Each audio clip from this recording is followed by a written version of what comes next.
ကြာတာဟိုကအကြီးကိုကြော်ခဲ့တယ်ခ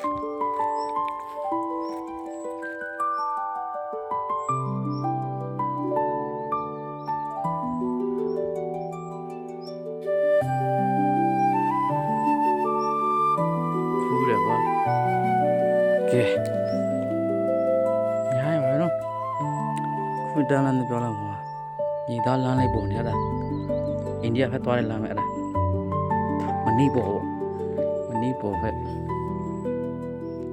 မဏိပူရီအဲ့ဖက်သွားတဲ့လမ်းဒီကနေလမ်းခွဲရှိအဲ့ဖက်ကနေတက်လို့ရှိရင်အဲ့ဒါခရတော့နာဂလန်သွားတဲ့ဖက်အဲ့ဒါလည်းအိန္ဒိယပဲဒါပေမဲ့ပြည်နယ်နဲ့ပြည်နယ်ကိုသွားလာလို့ရတယ်လမ်းတစ်ခုအရင်တော့ဒီလမ်းမရှိတာဒီလမ်းမရှိသေးအခုဒီလမ်းအစ်ခေါ်မယ်လမ်းခွဲမမြင်အောင်ဒေါ်နဲ့အဲ့ဖက်ကျတော့ကဲစားလိုက်ပါဦးမယ်ဘိုင်တော့ပါပဲဒီနေ့လေခဲ့တာတော့မဟုတ်ဘူးလုံးနဲ့လိုင်းနဲ့လမ်းကြုံရှောက်လိုက်ခဲ့တယ်တလို့ပါပဲဘိုင်စားလိုက်အောင်မယ်